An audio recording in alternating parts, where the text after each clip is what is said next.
எல்லாருக்கும் வணக்கங்க. எனது இனிய பார்வையாளர்கள் அனைவருக்கும் என் இனிய புத்தாண்டு நல்வாழ்த்துக்கள். இந்த 2026 உங்கள் எல்லாரையும் சந்திக்கிறதுல ரொம்ப ரொம்ப சந்தோஷங்க. இது நாள் வரைக்கும் நீங்கள் என்னோட சேனலுக்கும் சரி, என்னுடைய சரசூஸ் ஃபுட் ப்ராடக்ட்ஸ், அதாவது எங்களுடைய சரசூஸ் ஃபுட் ப்ராடக்ட்ஸ் நிறுவனத்துக்கும் சரி, நீங்கள் கொடுத்துட்டு வர ஆதரவுக்கு நன்றி தெரிவிச்சுக்கிறேங்க. வரப்போகும் இந்த வருஷத்துலேயும் இனி எல்லா நாட்களிலும் நீங்கள் எங்களுக்கு இதே மாதிரி ஆதரவு கொடுக்கணும்னு வேண்டி விரும்பி கேட்டுக்கிறேங்க. எல்லாருமே வருஷப்பிறப்பு இந்த மாதிரி நாட்களில் வீட்டில் ஏதாவது ஸ்பெஷலாக பண்ணுவோம். நான் இன்னைக்கு ஒரு சிம்பிளாக பாயசம் தான் பண்ணலான்னு இருக்கேங்க. பருப்பு பாயசம், பாசிப்பருப்பு பாயசம் பண்ணலான்னு நினச்சிட்டு இருக்கேன். காலையில் சிம்பிளாக வாசலில் ஒரு காவி கோலம். இன்னைக்கு திடீர்னு என்னென்னா காலையில் மழை வந்துருச்சு. அதனால் மறுபடியும் மழை வந்துடுமோ அப்படிங்கிற சந்தேகத்தில் குட்டியாக ஒரு கோலம் போட்டேங்க. அதுக்கப்புறமா வீட்டில் ரொட்டீன் ஒர்க்கெல்லாம் பார்க்க ஆரம்பிச்சிட்டேன். நீங்கள் நிறைய பேர் என்கிட்ட அம்மா நீங்கள் விளாக் கொடுங்கன்னு கேட்குறீங்க. என்னால் ஒன் டே விளாக் இதெல்லாம் கொடுக்க முடியலங்க. லஞ்ச் விளாக் இந்த மாதிரி கொடுத்துட்டு இருந்தேன். அதுவுமே இப்போ சமீப காலமாக கொஞ்சம் இடையில பிரேக் விட்டுட்டேன். இனி வர நாட்களில் நான் கண்டிப்பாக அப்பப்போ கொடுக்க முயற்சி பண்ணுறேங்க. இன்னைக்கு காலையில் நான் கோலம் போடுறதுல ஆரம்பித்து அப்படியே ஒவ்வொரு வேலையாக நான் என்னெல்லாம் பண்ணுறேன் அப்படிங்கிறதையும் இந்த வீடியோவில் பார்க்கலாம் வாங்க. காலையில் நான் போட்ட சிம்பிளான காவி கோலம் இது தாங்க. வாசலில் போய் உட்காந்து என்ன டிசைன் மனசுக்கு தோணுதோ அதை தான் வரைஞ்சேன். இன்றைக்கும் அந்த மாதிரி தான் நான் வரைஞ்சேங்க. ஆனால் காவி கட்டி போட்டேன் வருஷப்பிறப்புன்னு. எங்கள் மாடியில் குடியிருக்கவங்க அவங்களுமே அழகாக பானு ஒரு ரங்கோலி வரைஞ்சிருந்தாங்க. பார்க்குறதுக்கு அழகாக இருந்துச்சு. நின்று பார்த்துட்டு உள்ளே வந்தேங்க. உள்ள குளிச்சுட்டு சாமி கும்பிட்ற வேலையை முதல்ல முடித்தாச்சு. முடிகிறப்ப தாங்க கோவிலுக்கு போகிறது. அதனால் நமக்கு வீடு தான் கோயில். வீட்டில் விளக்கேற்றி சாமி கும்பிட்டுட்டு அடுத்த வேலையை ஆரம்பிச்சிட்டேங்க. இப்போ காயெல்லாம் எல்லாமே நறுக்கி எடுத்து வச்சுட்டேன். அதே சமயத்தில் காலையில் டிஃபனுக்கும் தக்காளி குருமாவுக்கும் தக்காளி எல்லாம் நறுக்கி எடுத்து வச்சுருக்கேன். பீர்க்கங்காய் குழம்பு வைக்கலாம் அப்படின்ட்டு பீர்க்கங்காய், அதுக்கு வெங்காயம், அப்புறம் புடலங்காய் பொரியலுக்கு நறுக்கி வச்சுருக்கேங்க. கூடவே வாழைக்காய் ஒன்று வேக வச்சு பொடி மாசுக்கு இந்த மாதிரி துருவி எடுத்து வச்சுருக்கேன். அதுக்கு இஞ்சி, பச்சை மிளகாய், குருமாவுக்கு தேங்காய் எல்லாமே இப்போ ரெடியாக இருக்குங்க. சமையல் ஆரம்பிக்கணும். ஆரம்பிக்கிறதுக்கு முன்னாடி காலையில் நான் 6 மணிக்கு எந்திரிச்சதுலேருந்தே இப்போ வேலையை ஸ்டார்ட் பண்ணிட்டேங்க. மாவு அரைக்கிற வேலையில் ஆரம்பித்தேன். ஃபஸ்ட்டு உளுந்து அரைச்சாச்சு ஃபஸ்ட்டு இட்லிக்கு. இப்போ கிரைண்டரில் பார்த்திங்கன்னா அரிசி ஓடிட்டுருக்குது. நான் இட்லிக்கு தனியாக, தோசைக்கு தனியாக தாங்க எப்பயுமே அரைப்பேன். இந்த வேலையெல்லாம் நடந்துகிட்ருக்கும்போதே இடையில இப்போ டிஃபன் வேலையும் ஆயிட்டுருக்குதுங்க. கொஞ்சம் சளி பிடிச்சிருந்தது. அதனால் பொடி ஊத்தப்பம் சாப்பிட்லாம் அப்படின்னு சொல்லிட்டு பொடி ஊத்தப்பம் போட்டேங்க. இந்த தக்காளி குருமாவுக்கும் பொடி ஊத்தப்பத்துக்கும் நல்லா இருந்துச்சு. கூடவே இன்னொரு தேங்காய் சட்னி இருந்திருந்தால் இன்னுமே நல்லா இருந்திருக்கும். தக்காளி குருமா நான் கொஞ்சம் பிளான் பண்ணி சேர்த்தே தான் போட்டேங்க. நைட் இட்லிக்கும் வச்சுக்கலாம், இப்போ தானே மாவு ஃப்ரெஷ்ஷாக அரைக்கிறோம் அப்படின்ட்டு கொஞ்சம் சேர்த்தே வச்சுட்டேங்க.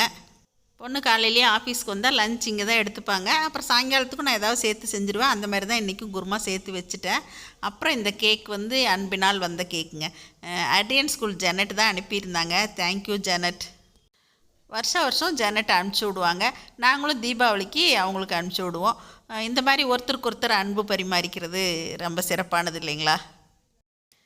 காலையில் டிஃபனை முடிச்சுட்டு இப்போ மாவரைக்கிற வேலை எல்லாமே முடிச்சிட்டேங்க. இன்றைக்கி அரைச்சி அது எல்லாம் அது பாத்திரத்தில் ஊற்றி வைக்கிற வேலை தான். இன்னைக்கு காலையில் எழுந்திரிச்சதுலேருந்தே கொஞ்சம் சுறுசுறுப்பாக தான் வேலை போயிட்டு இருக்குதுங்க. இப்போ நான் 10 மணிக்கெல்லாம் மாவு அரைச்சி கரைச்சிட்டேன். இட்லி மாவு தனியாக, தோசை மாவு தனியாக தான் எப்பயுமே அரைப்பேங்க. எனக்கு என்னமோ அந்த மாதிரி அரைச்சா தான் பிடிக்கும். இட்லிக்கு வெந்தயம் போட மாட்டேன். தோசை மாவில் வெந்தயம் போட்டுக்குவேங்க. அது பணியாரமும் ஊற்றிக்குவோம். இது இட்லிக்கு மட்டுமே தான் இட்லி மாவு. நல்லா இந்த மாதிரி கரைச்சி வச்சுட்டா நல்லா வெள்ளையேன்னு வரும். நீங்கள் நிறைய பேர் என்னோட ரேஷியோ கேட்குறீங்க. 5 பங்கு அரிசிக்கு 1 பங்கு உளுந்துங்க. இட்லி அரிசியாக இருந்தாலும் சரி, 5020 இருந்தாலும் சரி, 5 பங்கு அரிசிக்கு 1 பங்கு உளுந்து. நான் உளுந்து நல்லா 3 மணி நேரம் ஊற வச்சுருவேங்க. நம்ம நைட்டே ஊற வச்சு கூட ஃப்ரிட்ஜில் வச்சுட்டு காலையில் நம்ம எடுத்து அரைக்கலாம். அரிசியையும் அதே மாதிரி ஒரு 2 மணி நேரம் ஊற வைப்பேன். சமயத்தில் 1 மணி நேரம் ஊற வச்சுட்டு கூட போட்டுருவேன். இப்போ இந்த மாதிரி அரைச்சதை தனித்தனி பாத்திரங்களில் ஊற்றி எடுத்து வச்சுருவேங்க. அப்போ தான் நம்ம ஒன்றா எடுத்துக்க சௌகரியமாக இருக்கும். அப்புறம் எங்கள் பொண்ணும் ஒரு பாத்திரத்தை எடுத்துகிட்டு போய்க்குவாங்க. அதனால் நான் தனித்தனியாக ஊற்றி வச்சுருவேங்க. இதை கரைச்சி முடிச்சுட்டு தோசை மாவு கரைக்கணுங்க. சமையல்லாம் முடிச்சுட்டேன். இப்போ 10 மணிக்குள்ளேயே சமையலும் முடிஞ்சிருச்சுங்க. ரைஸ் மட்டும்தான் வைக்கணும். அப்போதைக்கு சூடாக சாதம் 1 மணிக்கு வச்சுக்கலாம் அப்படின்ட்டு இருக்கேன். பாயசம் மட்டும் இப்போ பண்ணிடலாம் அப்படின்ட்டு அந்த பாயசம் வீடியோ மட்டும் நான் இந்த வீடியோ கொடுக்குறேங்க. பாயசம் செஞ்சுட்டா கொஞ்சம் ஆஃபீஸ்லேயே எல்லாருக்கும் கொடுக்கலாம் அப்படின்ட்டு பாசிப்பருப்பு பாயசம் வைக்கலான்னு இருக்கேங்க. இன்னைக்கு பாப்பாவுக்கு வேறு ஸ்கூல் லீவுங்களா, அவங்க வந்துட்டாங்கன்னா அவங்க கூட வேற கொஞ்சம் உட்காரணும். அதனால சமையலை சீக்கிரமாக முடிச்சுட்டா அவங்க கூட கொஞ்சம் டைம் ஸ்பெண்ட் பண்ணலாம். அதுக்காக இப்போ 10 மணிக்கே சமையல் முடிச்சாச்சுங்க. எப்படி பார்த்தாலும் நீ பாயசம் வைக்கிறது, இதெல்லாம் க்ளீன் பண்ணுறது, இதெல்லாம் பார்த்தா இன்னும் 1 மணி நேரம் கிச்சனில் வேலை இருக்கும். அதுக்கப்புறம் நமக்கு ஃப்ரீ தாங்க. பீர்க்கங்காய் வெறும் காய் குழம்பு தான் பண்ணேங்க. இந்த வெறும் காய் குழம்புக்கு ஒன்றுமே போட மாட்டேங்க. கடுகு, உளுத்தம்பருப்பு, கருவேப்பிலை, கொஞ்சம் வெங்காயம், அவ்வளோதான். வேறு எதுவுமே இதுக்கு கிடையாது. தாளித்து விட்டுட்டு சாம்பார் தூள் கூடவே போட்டுட்டு காயையும் போட்டு உப்பு போட்டு நல்லா வேக வச்சு எடுத்து கடைஞ்சி வச்சிருடுங்க. வெறும் காய் குழம்பு அருமையாக இருக்கும். இதுக்கு தக்காளியெல்லாம் எதுவுமே சேர்க்க மாட்டேங்க. அப்புறம் வாழைக்காய் பொடி, புடலங்காய் பொரியல், அப்புறம் எங்கள் லதாவுக்கு ஆஃபீஸில் அவங்களுக்கு கொஞ்சம் பொரியல் எடுத்து வச்சேன். அப்புறம் ரசம், கொள்ளு ரசம் சளியாக இருக்கிறதுனால கொஞ்சம் வச்சேங்க. எல்லாம் முடிச்சுட்டு எனக்கும் எங்கள் சுந்தரிக்கும் அடுத்தது டீ டைமுங்க. அந்த டீ கொஞ்சம் குடித்தாதான் அடுத்து கொஞ்சம் சுறுசுறுப்பு வரும். அமர போய் உட்காந்து குடிச்சிட்டு தான் அடுத்த வேலைங்க. எங்கள் பாப்பா வரும்போதே கேக்கோட வந்தாங்க. அப்புறம் அவங்க அம்மாவும் பொண்ணுமா கட் பண்ணி ஆஃபீஸில் எல்லாருக்கும் எடுத்து வச்சுட்டு இங்கே சுந்தரிக்கு எல்லாருக்கும் எடுத்து வச்சுட்டு பாப்பா அவங்க எல்லாருமே உட்காந்து சாப்பிட்டுட்டு இருந்தாங்க. இப்போ நான் வந்து பாசிப்பருப்பு பாயசத்துக்கு ரெடி பண்ண ஆரம்பிச்சிட்டேங்க. பாசிப்பருப்பு பாயசத்துக்கு பாசிப்பருப்பு நல்லா களைஞ்சிட்டு இந்த மாதிரி தண்ணி ஊற்றி குக்கரில் போட்டிருக்கேங்க. பாசி பயிறு வாங்கி நெரிச்சதால் இது வந்து கொஞ்சம் தோலோடு இருக்கிற மாதிரி இருக்குங்க. ஆனால் வந்து நல்லது தான். அதனால் நான் வந்து அப்படியே சேர்த்துட்டேன்.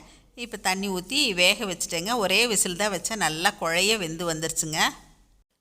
வெந்த பருப்பு இந்த மாதிரி கடைய கூட வேண்டியது இல்லைங்க. நல்லா மையாக வெந்துருச்சு. இப்போ அதில் வந்து நல்லா ஆர்கானிக் வெல்லம் தான் சேர்க்குறேன். இதில் கல் கிடையாது. அதனால் நான் அப்படியே சேர்த்துட்டேங்க. கல் இருக்கிற மாதிரி இருந்தால் நம்ம கொஞ்சம் தண்ணியில் சுடுதண்ணியில் வச்சு கொதிக்க வச்சு கரைச்சிட்டு வடிகட்டி ஊற்றணும்.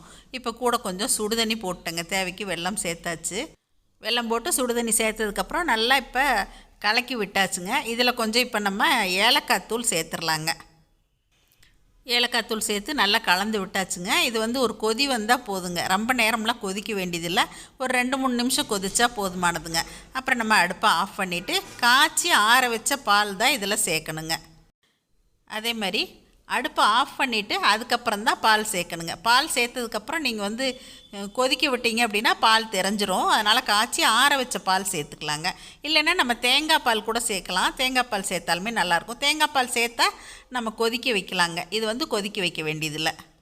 அவ்வளோதாங்க. இறக்கி வேறு பாத்திரத்துக்கு மாற்றிட்டு இப்போ முந்திரி திராட்சை நெய்யில் வறுத்து போட்டாச்சுங்க. நம்மளோட ஹெல்த்தியான பாசிப்பருப்பு பாயசம் இன்றைக்கி வருஷப்பிறப்புக்கு எங்கள் வீட்டில் ரெடி ஆகிடுச்சுங்க.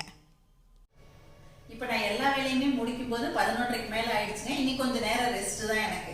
அதுக்கப்புறம் 12:30க்கு மேலே வந்து தான் நான் வந்து சாதம் மட்டும் வச்சுப்பேன்.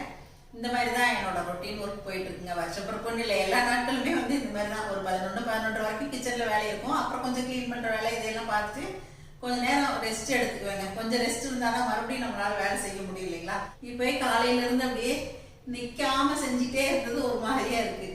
இப்போ நான் பாசிப்பருப்பு பாயசமும் பண்ணிட்டேங்க. இப்போ டீ டைமுக்கு அவங்களுக்கு வந்து கேக்கு கொடுத்து அனுப்பிட்டேன். பாப்பா கொண்டு போயிட்டாங்க. அதனால் பாயசத்தை ஆஃபீஸில் எல்லாருக்கும் லஞ்ச் டைமில் கொடுத்துக்கலாம் அப்படின்ட்டு வச்சுருக்கேங்க. இந்த வீடியோ முடிக்கும்போது எல்லா வேலையும் நீட்டாக முடிஞ்சிருச்சுங்க. சாதமும் வச்சு இறக்கியாச்சு. அடுப்பு மேடையெல்லாம் தொடச்சி எல்லா வேலையுமே நீட்டாக முடிச்சாச்சுங்க. இந்த வருஷப்பிறப்பு அன்னைக்கு நான் உங்களை எல்லாம் சந்திச்சு இந்த மாதிரி விளையாட் கொடுத்தது எனக்கு ரொம்ப சந்தோஷமா இருக்குதுங்க. இந்த வருஷப்பிறப்பு மட்டும் இல்லை, எல்லா நாளும் எல்லாரும் சந்தோஷமாக எல்லாரோட குடும்பத்தோடையும் நட்புகளோடும் உறவுகளோடும் இன்புற்று இருக்க நாம் அனைவரும் இறைவனை வேண்டுவோம். இந்த விளையாட் பற்றி நீங்கள் என்ன நினைக்கிறீங்க? எப்பயும் போல உங்களோட ஃபீட்பேக் சொல்லுங்கள். பிடிச்சிருந்தா லைக் ஷேர் பண்ணுங்கள். என்னோட சேனலை சப்ஸ்கிரைப் பண்ணிவிட்டு ஹை பட்டன் கொடுத்துருங்க. தேங்க்யூ. சரசு சமையல் பாருங்கள், சமையல் நல்லா பண்ணுங்கள். சரசு ஃபுட் ப்ராடக்ட்ஸ் பொடிவைகள் தேவைப்படுறவங்க இங்கே கொடுத்துருக்க வாட்ஸ்அப் நம்பரில் காலை 10 மணி முதல் மாலை 6 மணி வரை எங்களை காண்டாக்ட் பண்ணி வாங்கிக்கலாங்க. தேங்க்யூ.